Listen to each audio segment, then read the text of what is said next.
नमस्कार दोस्तों, आप सभी का मेरे YouTube channel Neha Sharma story telling पर बहुत बहुत स्वागत है। और जो नए श्रोतागण मेरे YouTube फैमिली में जुड़ते जा रहे हैं या इस वीडियो के थ्रू जुड़ने जा रहे हैं, मैं उनका भी तहे दिल से वेलकम करती हूँ। मैंने आपको गौतम बुद्धा के बारे में बहुत सारी कहानियाँ सुनाई हैं, बहुत सारी बातें बताई है, उनके ज्ञान रूपी भंडार को आपके सामने रख दिया है।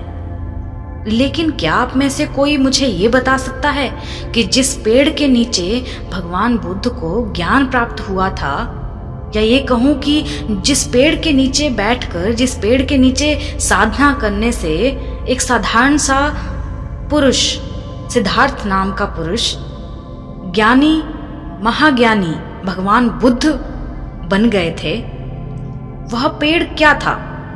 क्या है इतिहास उस पेड़ का? क्या वो पेड़ कोई अनोखा पेड़ था? क्या वो पेड़ ज्ञान का भंडार था? क्या वो पेड़ अपने आप में भगवान का स्वरूप था?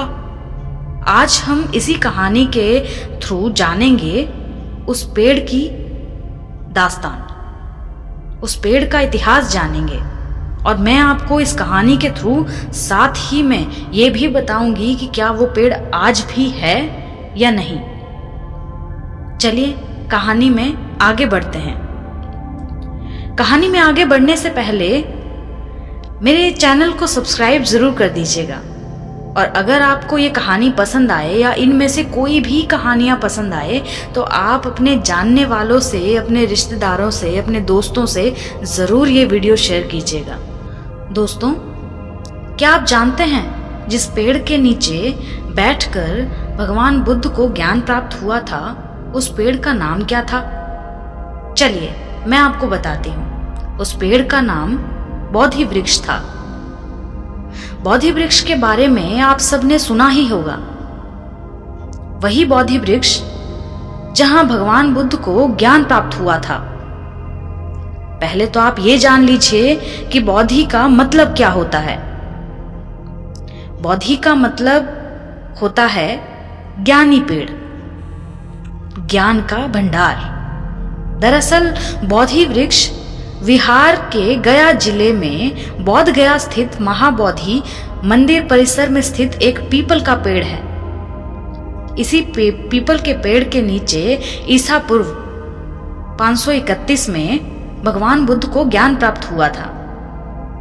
इसी पेड़ की एक विचित्र कहानी भी है, जिसके बारे में शायद आप सभी लोग जानते भी होंगे, या नहीं भी जानते हैं तो आज मैं आपको वो कहानी सुनाने वाली हूँ। आपको जानकर यह हैरानी होगी कि वह पेड़ दो बार नष्ट करने की कोशिश की गई, लेकिन हर बार चमत्कारिक रूप से वह पेड़ फिर किसी न किसी रूप में उग आया। बोधि वृक्ष को नष्ट करने का पहला प्रयास ईसा पूर्व 3री शताब्दी में किया गया था। वैसे तो सम्राट अशोक बौद्ध अनुयायी थे, लेकिन कहते हैं कि उनकी एक रानी तिश्रशीता ने चोरी छुपे वृक्ष को कटवा दिया था। उस समय सम्राट अशोक दूसरे राज्यों की या दूसरे प्रदेशों की यात्रा पर गए हुए थे। हालांकि उनका यह प्रयास विफल रहा। बोधि वृक्ष पूरी तरह से नष्ट नहीं हुआ था। कुछ ही सालों के बाद बोधि वृक्ष की जड़ों से एक नया पेड़ उगाया। उस पेड़ को बोधि वृक्ष की दूसरी पीढ़ी का वृक्ष माना जाता है, जो करीब 800 साल तक रहा था। दूसरी बार बोधि वृक्ष को नष्ट करने का प्रयास 7वीं शताब्दी में बंगाल के राजा शशांक ने किया था। कहा जाता है कि वह बौद्ध धर्म के कट्टर दुश्मन थे। उसने बोधि वृक्ष को पूरी तरह नष्ट करने के लिए उसे जड़ से ही उखाड़ फेंकने का सोचा था, लेकिन जब वो इसमें सफल नहीं हुआ तो उसने वृक्ष को ही कटवा दिया और उसकी जड़ों में आग लगवा दी।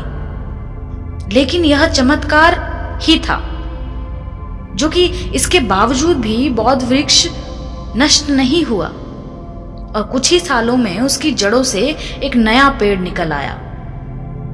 जिसे कि तीसरी पीढ़ी का बोधि वृक्ष माना गया। वह वृक्ष करीब 1250 साल तक जिंदा रहा। तीसरी बार तो बोधि वृक्ष वर्ष 1876 में प्राकृतिक आपदा की वजह से ही नष्ट हो गया था, जिसके बाद एक अंग्रेज लॉर्ड कनिंघम ने सन 1880 में श्रीलंका के अनुराधापुरम से बोधि वृक्ष की शाखा मंगवाकर उसे बोध गया में फिर से स्थापित करवाया था।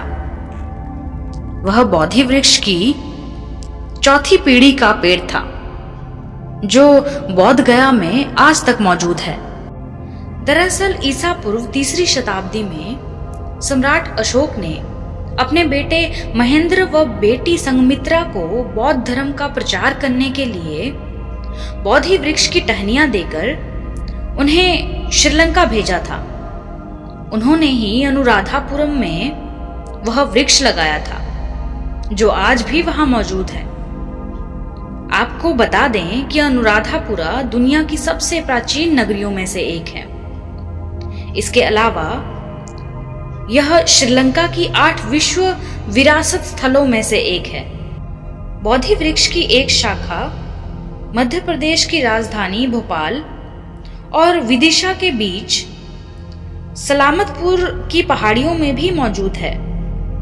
दरअसल साल 2012 में जब श्रीलंका के राष्ट्रपति महिदा राजपक्षे ने भारत का दौरा किया था, तो उसी दौरान उन्होंने यह पेड़ लगाया था। आपको जानकर हैरानी होगी कि इस पेड़ की सुरक्षा में 24 घंटे पुलिस तैनात रहती है। माना जाता है कि इस पेड़ के रखरखाव के लिए 12 से 15 लाख रुपए का खर्च होता है।